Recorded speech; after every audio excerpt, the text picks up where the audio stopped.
Hi, it's HardReset, and today I'll show you how to use split screen on Samsung Galaxy S10 Lite.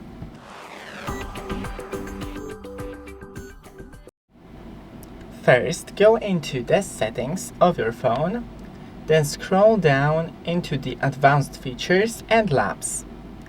Here, full screen and split screen view, enable. After that, we can go into the background apps and click and hold onto one app and then drop it on the top, bottom or the center, and you see two apps simultaneously. Here you can select another app, and also we can do that with a pop-up screen. Thanks for watching, don't forget to leave a like and see you in the next one.